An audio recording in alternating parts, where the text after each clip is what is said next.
And now I'm joined live by our senior executive editor Gaurav Sawant, who's now again back multi-tracking countries that is currently facing invasion in Ukraine. Gaurav Sawant is now in Warsaw in Poland. This is a crucial NATO summit, remember, that's already happening. Now, Gaurav, you've got us about the ammunition and the American tents that have been pitched very close to the border.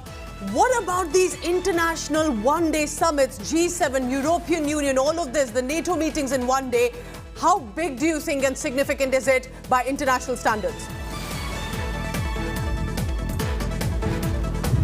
Perhaps the biggest developments that are taking place right now in this NATO summit, and this is an emergency summit that's been called. Then the 27-member European Union, and subsequently the meeting that will take place of the North Atlantic Treaty Organization countries. So G7, NATO and European Union, three meetings extremely crucial to decide West's response to Russia. Now, all the efforts that they've taken so far, including sanctions, they haven't deterred Russia from carrying out its objective of either attempting a regime change or demilitarization of Ukraine. The effort continues. This meeting has a multi-pronged approach. One, US is trying to reassure NATO countries that they all stand together. Military aid to NATO countries, 4 battle groups to be deployed here. One battle group is already here in Poland, but other battle groups will come in Slovakia. It'll come up in Romania and in Hungary. What we're also being told is additional military hardware for NATO countries and additional military hardware for Ukraine is the effort. And the second prong is the humanitarian assistance. Now, 3 million plus people displaced internally and externally from Ukraine, 2.2 million here in Poland. So, one, Poland gets a pat on its back for the effort that it's undertaking, and two, monetary assistance, humanitarian assistance for Poland for looking after the people of Ukraine. 2 million plus here in this country getting advantage of both healthcare, education and including temporary jobs in this region. So this is an approach that America and NATO countries are adopting to ensure that Russia can be deterred, not just in Ukraine, but subsequently moving to other countries in the Baltics. Will they succeed or not will depend on the outcome of this meeting, because several countries, even within the North Atlantic Treaty Organization, are not in favor of escalating this tension with Russia. Yes, Gaurav, I do have another added question, because you've been in Ukraine, you've been to Russia borders, you've also now been in Poland.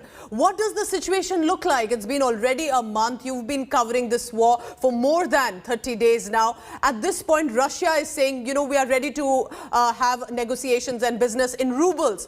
And that is also going to have an economic impact. So Russia is also not backing down while sanctions are announced against it.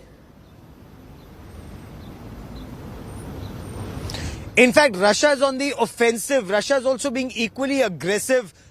So far, Russia saw what were the sanctions that were coming in the past 29 days. Now that the European Union is talking about escalating those sanctions, taking those sanctions to the next level, as you know, some of the analysts in the West are saying these sanctions should be crippling on Russia. Russia's hit back saying, and you heard the Russian government there saying that we will continue to provide gas and energy to Europe. They require it, but we will do the honorable thing. We will not stop it. We will not curtail it. We just do not want to deal in compromised currencies, an indication that they do not want to deal in dollars and that it will have to be in rubles. Germany's already reacted very strongly to it, saying that this is a breach of contract. And this would actually indicate that Russia is anyway moving towards dealing with a sanctioned regime, in the sense that with China they want to deal with yuan, with India they want rupee ruble, so 1 ruble with China and Russia, rupee ruble India and Russia. So they are saying that they will jettison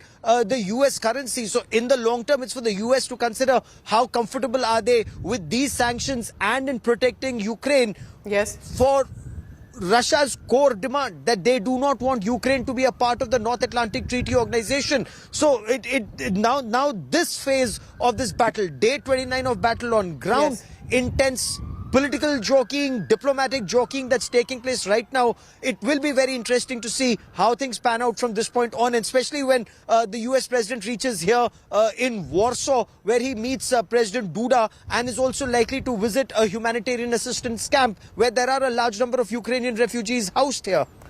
Thank you so much, Gaurav. Remember, Gaurav Sawant is where the big news is. From Ukraine, he's now in Poland and he'll be getting you non-stop coverage of it. Gaurav, thank you so much. Stay safe and I'll come back to you in just a short while.